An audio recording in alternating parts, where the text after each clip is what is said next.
ये है एक इन्फ्लुएंसर मेलिना। एक दिन यूट्यूब देखते हुए मेलिना एक स्ट्रीमर को देखती है और मेलिना को उससे प्यार हो जाता है। ये स्ट्रीमर है डेस्टिनी।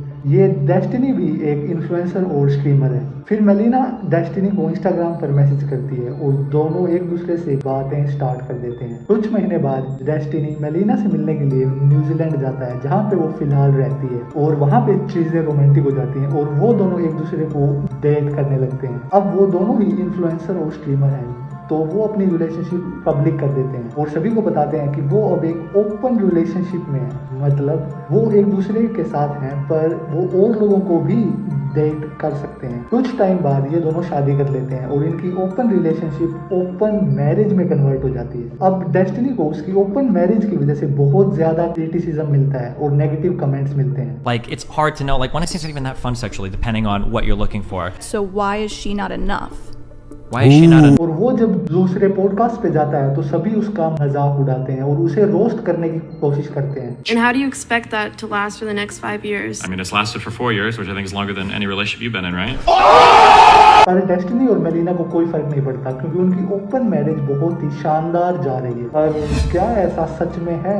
पर कुछ टाइम बाद डेस्टिनी के फॉलोअर्स ये नोटिस करते हैं कि डेस्टिनी ने मेलिना को सभी जगह से अनफॉलो कर दिया है। फिर डेस्टिनी के फॉलोअर्स उससे पूछते हैं कि वो अपनी वाइफ को फॉलो क्यों नहीं कर रहा है। अगले दिन डेस्टिनी स्ट्रीमिंग पर बताता है कि अब मेलिना किसी और के साथ है, जिसके बाद लोग पूछते हैं तुम्हारी मैरिज तो एक ओपन मैरिज है और अगर वो किसी और के साथ है भी तो तुम्हें क्या फर्क पड़ता है। डेस्टिनी उसका रिप्लाई करता है कि हाँ, पर मेलिना उस बंदे के लिए बहुत ज्यादा ऑब्सेसिव हो चुकी है और उसे ये पसंद नहीं, और वो बंदा है ये, मान लेते हैं इसका नाम है मीम, और ये मीम भी एक टिकटॉक इन्फ्लुएंसर है। डेस्टिनी बताता है कि मीम बहुत ही अब्यूसिव और टॉक्सिक है और मेलिना को वो उससे दूर रहने के लिए बोलता है। इसके बाद मीम भी मेलिना को डेस्टिनी से डाइवोर्स लेने के लिए बोलता है क्योंकि वैसे भी उनकी एक ओपन मैरिज है। और डेस्टिनी थोड़ा ज़्यादा फ्रस्ट्रेटेड है क्योंकि उसे पता चलता है कि स्वीडन में जिस आलीशान फ्लैट का रेंट डेस्टिनी देता है उसमें melaena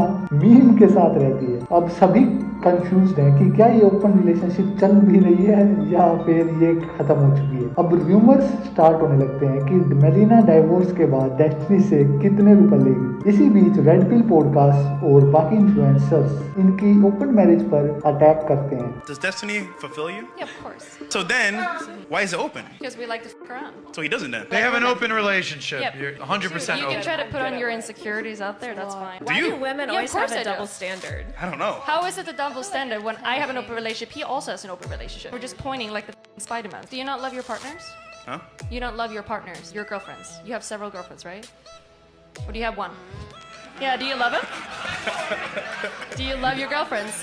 Ooh, I can hear them right now. और इन्हें भला बुरा बोलते हैं। इसके बाद डेस्टिनी इन सब के रिप्लाई में एक वीडियो बनाता है और सभी को बताता है कि वो अब थेरेपिस्ट के पास जा रहा है और सब कुछ सही चल रहा है और मेलिना से भी उसकी बात चल रही है और इस बारे में वो ज्यादा बातें नहीं करना चाहता। और इसी टाइम मेलिना भी लाइव स्ट्रीमिंग करती है और सभी को बताती है कि ये उनका पर्सनल मैटर है और वो आपस में सुलझा लेंगे। जो भी कमेंट्स कर रहा है प्लीज मत करें।